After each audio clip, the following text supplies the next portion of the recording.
Tonight, Rebel News sets sail. It's June 18th, and this is the Ezra Levant Show. Shame on you, you censorious thug.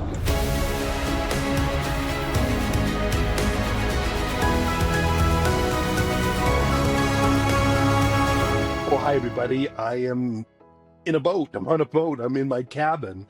As you may know, Rebel News every year or so has a fundraising cruise. It's a seminar cruise. It's a regular cruise, but we have panel discussions and debates and events when the ship is at sea. And we all have dinner together at night. We rotate different tables. It's fun. It's a way to connect with our top, most enthusiastic supporters.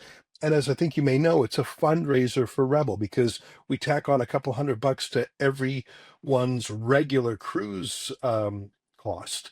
And that's what helps keep Rebel News running year round. So it looks fun. It is fun, but it's actually an important fundraising tool for Rebel News. As you know, we don't take government money. We never will. We never have. And so we have to come up with creative fundraising solutions like this. It's also a lot of fun. There's 147 people who are on the cruise with us this week, which shows you how popular it is. And I hope you consider coming in the future. It's not cheap. I won't mess around. Like, it is thousands of dollars to come, but it's a great way to hang out with the most passionate rebels around. And if you're thinking of a cruise for vacation anyways, it's perfect because it allows you to subsidize Rebel News with your tourism. Anyways, that's explaining where I am and that boat picture in the background. I'm going to do my best to provide content, to do commentaries while the ship is at sea and record them in my stateroom and send it back to Toronto for our team at the headquarters to process. Hopefully the internet will be strong enough, but I just wanted to let you know what I'm up to. Along with me on the boat, there is Alexa Lavoie, there is Drea Humphrey, there is David Menzies, and Amy Ham, the activist against transgender extremism, who was fired from her job as a nurse because she made a billboard that says, "I heart J.K. Rowling." It's sort of crazy. And our friend Tamara Leach is on the cruise too, so it's extremely exciting. But I want to talk about the news today. Yesterday, Doug Ford, the Premier of Ontario, went on a 5-minute rant about crime. I want to show you the whole thing. It goes by pretty quickly. Here's Doug Ford talking about how mad he is about crime. And boy, if I find the person responsible for this, I'm going to give him a word or two. Here, take a look at Doug Ford. Okay, so first of all, Chief Nish, Chief Demkew, all the chiefs, they're absolute champions. So they do a massive bust, 500 kilos of cocaine that these drug dealers want to poison our kids, poison our people, and 500 kilos, just imagine that. And they work with the DEA down in the U.S., Drug Enforcement Agency. They work with the Border Patrol. They work with police agencies back and forth. The OPP, Commissioner Creek, is amazing on the Joint Task Force. And guess what, guys? These weak-kneed judges, the biggest bust in Peel's history, guess where they are? They're back out on the street again. Bail. Except one person. Do you believe that? They actually get released on the largest drug bust in Peel's history. 500 kilos of cocaine that could ultimately kill people, and judges slap on the wrist. Okay, little Johnny, you go out there and deal more drugs. Why don't you give them more drugs? It's crazy. The system is broken. I will be all over the Prime Minister and the federal government have bail reform until these I don't even want to call them what I'm thinking right now. I better hold off. But these people that are terrorizing our neighborhoods and feeding drugs to our people, that's number one. They need to change the criminal code. They need to change bail reform. I will be all over him until this gets done. Stop the dilly-dallying around. 10 years we've seen. We're going to do it. We aren't going to do it. Prime Minister gave me his word. He's going to change it. It has to be done. And then, bingo, you hear of another big bust yesterday. What is there, 15 of them? And by the way, I remember saying that the chief is a champ. Chief Nish is a champ. All our police are champions. Well, guess what? They get busted. These are the ones that are, the whole tow truck group and the other guys that are trying to intimidate and extort people. So they call people up and say, pay up or we're going to shoot up your house. Guess what? They go by and start shooting up the house. But guess what, folks? those nice, kind judges, they let them all out on bail. Oh, by the way, they're already out on bail or probation. What is the city coming to, not the city, but our country coming to, when these criminals are running amok and terrorizing our neighborhoods? It's disgusting. Something has to change. And the last one. Did you hear about the guy that these thugs came up, ready to steal his car? They're all in their masks and everything. So I guess he was a hunter or something. He shot up in the air. I don't recommend that, by the way. But he gets charged. I got to find out this guy's name and number, and I'm going to hold a fundraiser for lawyer fees for him. He should get a medal for standing up. It's like down in the U.S., we should have the castle law. Someone breaks into your house, and I know any of these people here, someone breaks into your house, and they're coming after your kids, and you're coming after your spouse, you're going to fight like you've never fought before. You're going to use anything that you have, be it weapons, baseball bats, knives. You're protecting your family. These thugs shouldn't be coming in there. Now, I'm going to tell you a story, probably get in trouble for this. You want to hear about stupid criminals? Have you ever seen that show about stupid criminals out there? So 4 thugs come racing down my street, masks on, ready to take the car out of the driveway. Surprise, surprise, at 12:30, the 2 police cars are there. The chase is on. So they chase him. One guy runs out, takes off. They capture him, and they catch these other guys. But just imagine all the unfortunate people that don't have security there at their house with masks on, and they had all the tools ready to break in and everything, and guess what's going to happen? They're going to be back out. Why don't you guys come over for a barbecue tonight? I'll take care of you better than the police, and thank God the police got you, and I never did. Anyways, that's my rant. I'm sick and tired of the weak justice system that we have. They have to get a backbone, and we need to start throwing these people in jail. This is turning into a lawless society. That's my rant, and that's it. So I'm going to wrap it up. Thank you. All I'm trying to do is protect the people of Ontario here. They know it, and deep down, they all agree, I know they do, about keeping criminals in jail. Thank you. God bless the people of Ontario. Thank you. Yeah, I watched that carefully, and there's no overt lies in it. He's telling the truth, but I think he's lying by omission. What I mean by that is, first of all, and most obviously, he's been premier for 7 years. He could do something about it instead of, who do I talk to? Let me at that guy. Yeah. And when he talks about judges, that's particularly deceptive because there's different levels of court in Canada. There's different courts. There's the federal court, which hears matters involving federal issues. Like, for example, when we were banned from the G7, we went to the federal court. There's superior court. There's provincial court. All I'm saying is that the judges who make the decisions on most bail cases in Ontario are at the provincial court level. And as the word provincial court suggests, they're appointed by Doug Ford. Doug Ford is ranting about if I ever meet the guy who puts in these weak judges. Yeah, you've been doing it for 7 years, Doug. So he's lying when he says it's a federal thing or a Trudeau thing or Mark Carney thing. But even if he weren't, even if it was Mark Carney, and Mark Carney and Justin Trudeau before him, of course, have a lot of culpability here because they're in charge of the criminal code itself. But Doug Ford campaigned mightily for Mark Carney again and again and again, sabotaging Pierre Poilievre, championing Mark Carney. This is his guy to suddenly fade out. I'm outraged. Oh boy, if I ever find the guy. Yeah, it's a little bit gross and it's a little bit deceptive. I want to ask about federal issues. You're here making a tough on crime announcement. Yeah. I didn't hear much of that from the Liberal platform, but there was a lot of that in the federal Conservative platform. Why didn't you come out with Pierre Poilievre and make these kinds of statements during the campaign? I shouldn't interfere in the federal election. Last time I checked, Pierre Poilievre never came out in our election. Matter of fact, him or one of his lieutenants told every one of his members, don't you dare go out and help the PCs. Isn't that ironic? But anyways, I'm not going to dig deep into this. The people spoke. And I have no say in who people vote for. But I'll tell you one thing.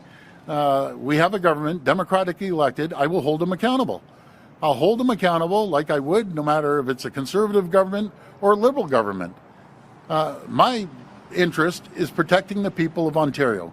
And I will be all over this government. They know I will be, as I was before, about being tough on crime. Premier, you've said before you're born with a C stamped on your forehead. You talked about having a blue sign on your lawn. Yep. Why is there so much bad blood between you and the federal party? And how does the federal party start to build bridges now within the conservative movement as they look to the next 4 years? Well, all they have to do is make a phone call. I like a lot of the MPs, but the people spoke, and they spoke loud and clear. They spoke loud and clear in our election, and they spoke loud and clear on the federal election. And so that's democracy. They elect who they want. I want to show you something else today in the same vein of crime fighting that I saw this morning, and it really disappointed me. It's a press release from a group called the B'nai B'rith, which is a Jewish civil liberties group that's typically less insane than the left-wing ones. And their headline is, B'nai B'rith Canada echoes the call for stronger hate crime legislation. You do? You're that dumb, do you? Here, let me read a little bit from their press release. Earlier this month, Ontario's Attorney General and Minister of Justice, Minister Downey, wrote to his federal counterpart, Minister Sean Fraser. Minister Downey's letter reminded Minister Fraser of the Prime Minister's pre-election commitment to strengthening the criminal code. The minister specifically addressed the issue of the rise in hate crimes. B'nai B'rith Canada wrote to Prime Minister Carney shortly after his election and highlighted criminal code reform, specifically around hate crimes and terrorism, as key areas in need of redress to ensure the safety and security of Canada's Jewish community and all Canadians. Upon his appointment as Minister of Justice, we raised the same issues in a letter to Minister Fraser. I won't go on because it's part of an enormous letter, but you've got the gist of it. B'nai B'rith is calling for more laws that guard against hate. Of course, hate is a human emotion, and against terrorism, which is a real thing, of course. But I say again, we already have hate crimes laws on the books. We already have terrorism laws on the books. In fact, I think we have too many hate crimes laws on the books. If we needed them, if they were of use, they could be used now. But we don't actually even use real crime laws, let alone hate crime laws. We're not enforcing basic criminal code laws. I mean, the protests in Montreal and Ottawa and Toronto, and even some that we saw in Calgary recently, they break an enormous number of laws. You don't need to reach for a nuclear weapon like a hate crime law. How about trespass? How about assault? How about harassment? How about uttering death threats? How about vandalism? How about mischief? How about using a noisy PA system like in Toronto every weekend, shouting in an electrified PA system in a Jewish neighborhood, shouting anti-Semitism, screaming at people? How about doing what you did to the truckers? Give them tickets for parking where they shouldn't park. Give them traffic offenses for blocking streets without a permit. How about doing that?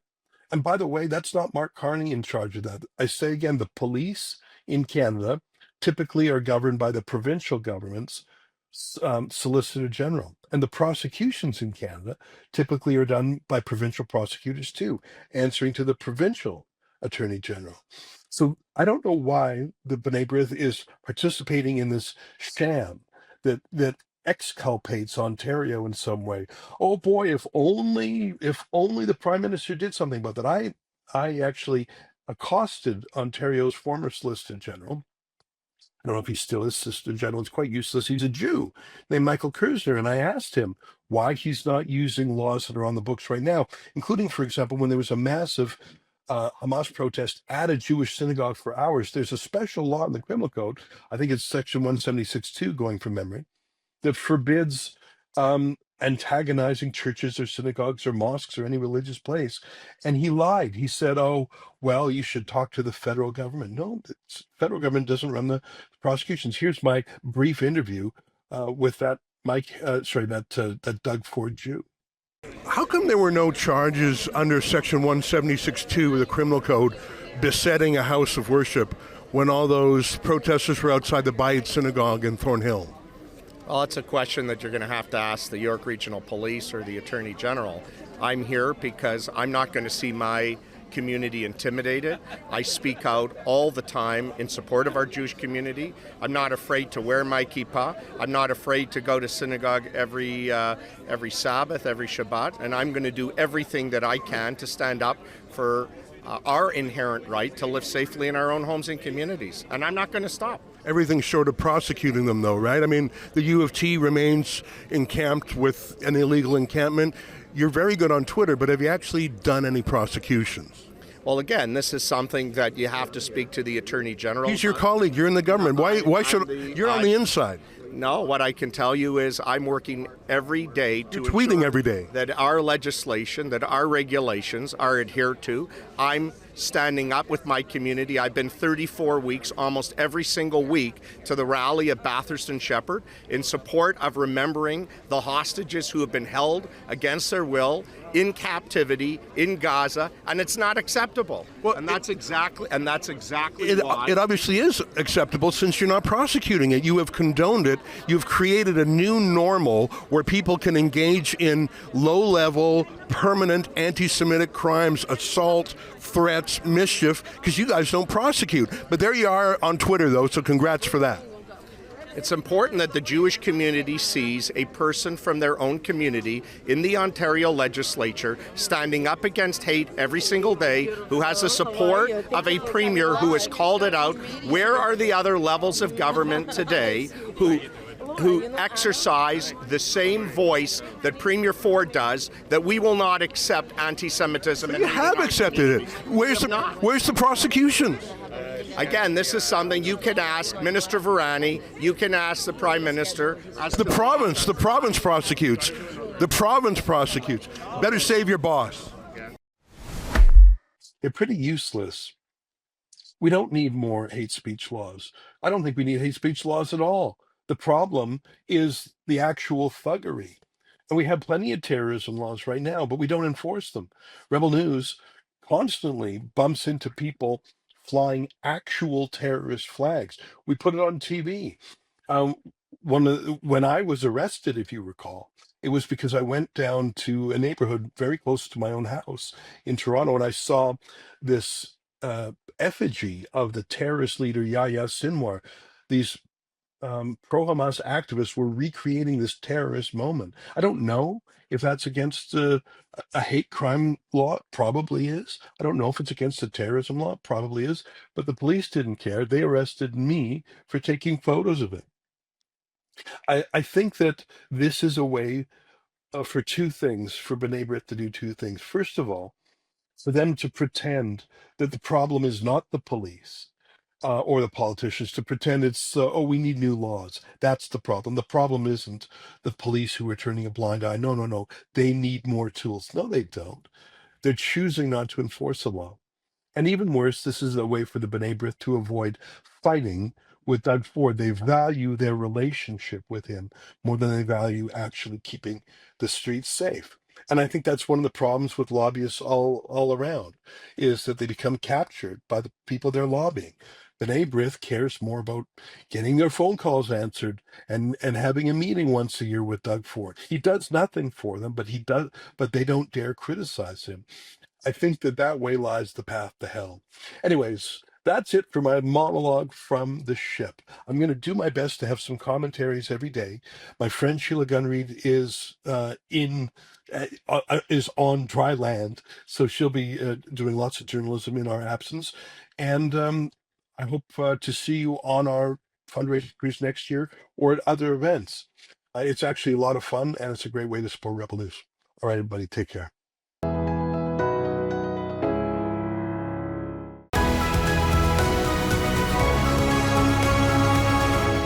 Why are you out begging for money when you live here?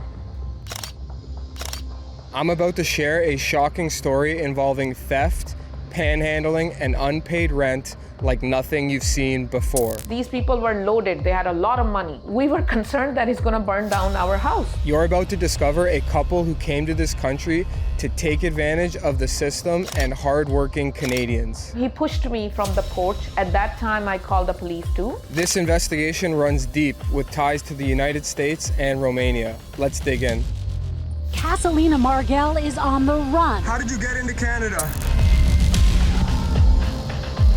Lincoln J reporting for Rebel News. Now, some of you may have seen this photo that was circulating around social media earlier this year in January 2025. It shows a group of women accused of stealing from a family-run variety store in Hamilton, Ontario. I visited this store and spoke with the owner, who is still traumatized by the events that occurred that day, and he did not want to come on camera. He's a very nice man, but sadly, he confirmed everything that was stated in this Hamilton police report. According to the report, a group of women entered the store. While some distracted staff, others went upstairs into the office and stole valuable personal items. Shockingly, one of the thieves bit a staff member during the ordeal. The woman on the left in this photo is named Casalina Margell. Hamilton police confirmed that she was arrested and charged in connection with the theft. Casalina and her husband, Julian Zatrano, began renting a house in Toronto in 2023, but just 3 days after moving in, the landlord, Farzana Aslam, noticed something was off. Rent payments stopped, the property was being damaged, and soon Farzana discovered that Casalina was panhandling on the streets. I sat down with Farzana, who shared some shocking details about her experience with this family. But first, let's rewind and understand who Casalina and Julian are and where they came from. The earliest public record I found on Casalina dates back to a 2012 article from the Palm Beach Post. She was arrested in Boca Raton, Florida, alongside Julian on charges of retail theft and child neglect. The report states that Casalina shoved past a store manager while carrying her infant child during a shoplifting attempt. At the time, she used her husband's last name, Zatrano. Then, in 2015, she was arrested in New York City, this time using the last name Margell. She was charged with endangering the welfare of a child and aggressive panhandling. Check out this report from NBC News. It seems to be her job, using babies day after day to beg for cash on the city streets. The I-Team and our viewers have spotted her dozens of times begging with a newborn during the recent heat wave, changing a toddler's diapers on Fifth Avenue last fall. Now the I-Team has learned her name is Casalina Margell. MTA officials alerted the I-Team that the MTA police arrested her yesterday after a concerned homeless outreach worker pointed her out on the sidewalk with a 2-month-old baby boy near Grand Central. Just a few months later, NBC reported that Casalina was on the run after failing to appear for her court date. The I-Team has learned Casalina Margell is on the run after being arrested in August and charged with child endangerment for begging on the sidewalk with a newborn. Margell pleaded not guilty and told law enforcement that was the first and only time she had begged with a child. But the I-Team and our outraged viewers documented dozens of other examples during the heat wave this summer, even changing a toddler's diapers on Fifth Avenue last fall. We saw Margell working as part of an organized group, which commuted together to and from Manhattan with their children, refusing government help. It appears that Casalina and Julian may have been granted asylum in Canada sometime after this arrest. Court documents explain that on June 19, 2022, Julian was intercepted by U.S. Border Patrol near Hogansburg, New York, along the St. Lawrence River, very close to the Canadian border. He was with several Romanian nationals who had entered the U.S. illegally from Canada. According to court records, the couple originally came to America from Romania. During Julian's time in the U.S., he was arrested multiple times, including in Florida and Ohio. Despite this, he was allegedly granted asylum in Canada in 2019. He initially applied for asylum in the U.S., but due to delays in the process, he decided to go to Canada. His lawyer also stated that while living in Canada, he missed his U.S. asylum court date and was therefore not allowed to re-enter America. His lawyer claimed that he originally fled Romania to escape anti-Roma sentiment and to find safety for his family. It's also important to note that people connected to Casalina and Iulian have been reportedly committing crimes in Romania. A 2017 Romanian news article reports that Lorena Marghel was arrested for stealing from the elderly. She shares the same last name and may be related to Casalina. The article also claims that Lorena was arrested alongside Casalina and Iulian in Boca Raton, Florida. This raises the question, were they really fleeing Romania for safety, or was it for something else? It's unclear what exactly Casalina's status is in Canada, but she may also have been granted asylum. With all this in mind, why would the Canadian government grant asylum to Iulian and possibly Casalina? We have a rigorous immigration system that is focused on asylum seekers. We ensure that they are fleeing violence, persecution, conflict, and truly need and are refugees. Is there no background checks being done for people who enter our country? We have rules and a rigorous immigration system that is applied and will continue to be applied in every single case. In 2023, the family began renting Farzana Aslam's property in Toronto. The details of this family's lifestyle are unlike anything I've heard before. Now, let's hear from Farzana herself, the landlord who lived this nightmare. So my name is Farzana. My husband and I, we rent one of our property. We had a unit posted for rent, and then Casalina's husband showed up with his wife and 2 kids. So they came in, they saw the house, and then when they were leaving, Julian, he turned back, he sat down in my husband's feet and he started crying. And then we start asking him question, what happened? He just kept repeating, please give me the house, please give me the house. But he also kept saying he's getting a good amount from the social assistant. He said around $3,000 in rental and then around $4,000 in child support benefit. So the family was getting the maximum child benefit. I think it also involves some kind of federal benefits too. He kept repeating, I've never seen a God. That's how, he fooled people, that I've never seen a God, but I've seen you now. So he had 2 kids with him, and slowly he brought 2 more younger kids from the van. I think they were having a nap. And Casalina, she pretended she doesn't speak English. She kept saying Muslim are good people. So he sent me his IDs.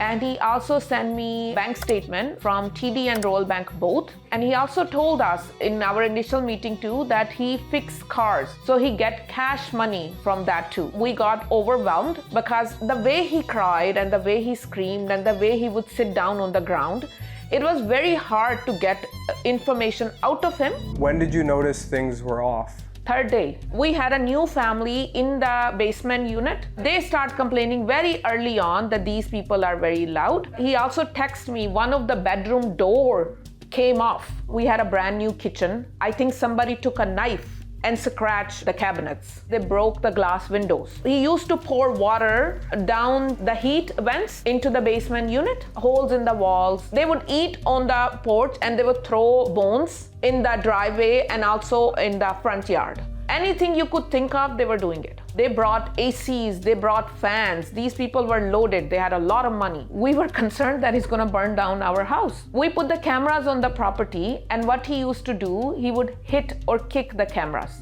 Garage wasn't part of the lease or the 3-month paper when we gave it to him, but he was storing all the stolen goods in the garage. He broke the lock too. So when we opened the garage, it was always packed with boxes of brand new TVs, and he's calling people to sell those things off. How do you know that the items in the garage, they were stealing them? Because these people were on social assistant. He wasn't working, he wasn't doing anything. Sometimes they would throw stuff at us or spit on us. One time the police came, they warned him, you can no touch the cameras. One time he pushed me from the porch. At that time I called the police too. Every time the police knew it's the landlord and tenant board matter, they just gave him the warning and left off. They owed us over 5 months of rent, plus the utilities, around $20,000, plus the damages, which, I don't even want to go there. And they stayed from start to finish 9 months. How do you know that she was panhandling? Somebody told me we saw her outside one of Toronto mosques. She used to sit certain days of the week outside Food Basic. Julian never does that, so it was always Casalina and her younger kids. The family ended up moving out of Farzana's property, and she'll speak a little bit more about that in a minute, but I was able to confirm the location where Yulian and Kasalina currently reside. I had a few questions for them. Check it out. Why are you out begging for money when you live here? Why are you bringing your small child with you to beg for money when you live here? Are you gonna pay back the unpaid rent? How did you get into Canada?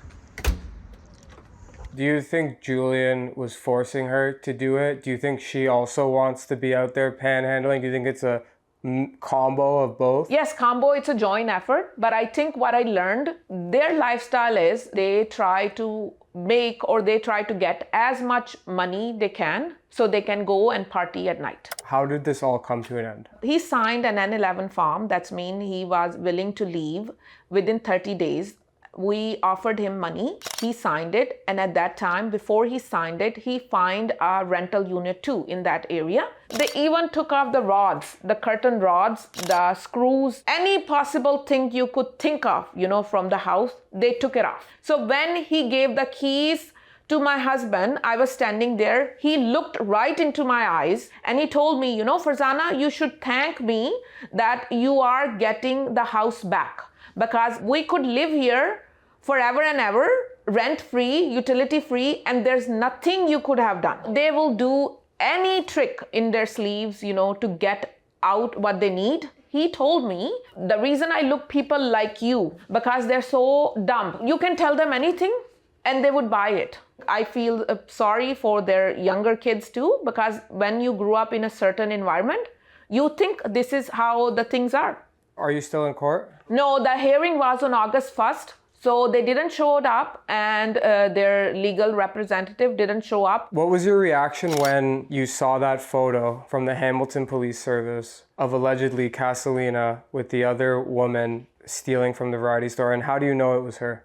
I used to see Kasalina dress up as Muslim. We saw it and we said, this is Kasalina, because that's one of the scars she had. That's when we called the police. I was told by the police that she's arrested. I was told, I think, very recently last month. She was arrested in Florida and I think in New York. She was arrested with a newborn baby.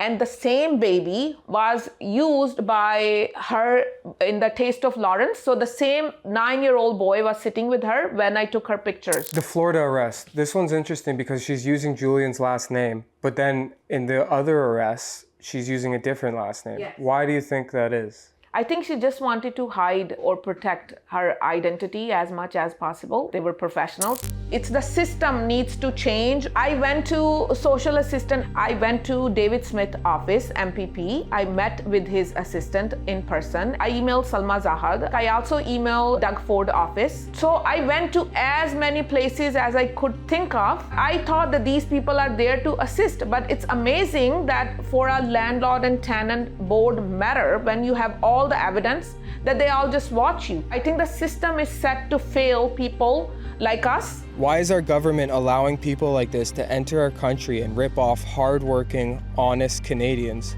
So many people today are struggling in Canada. People are working day and night just to get by. And at the same time, you have people like Kasalina and Yulian coming here, taking advantage of the system. I want to end this report by saying I truly feel sorry for the children. They didn't choose this life. Hopefully they can grow up and be contributing members to society and break this cycle. When I contacted the Canadian Border Services Agency, they said they couldn't comment due to the Privacy Act. I also reached out to the Canadian Federal Department of Justice and the NYPD for more information, but have not received a response. This investigation took weeks for me to complete, from digging up all the documents, conducting the interviews, editing the video, and gathering information. It was a lot of hard work, but I'm happy to do it and hopefully raise some public awareness. Thank you so much for watching the video. Visit our website, rebelinvestigates.com. We don't receive any funding from the government, so if you want to support our independent journalism, you can do so through that website, rebelinvestigates.com. And I want to give a special thanks to my colleague, Alexa Lavoie, who helped me uncover some of the information you saw in this video, and to Derwin Johnson, a private investigator with Present Truth Investigations, who helped me confirm the address of Kasalina and Yulian. Thanks so much.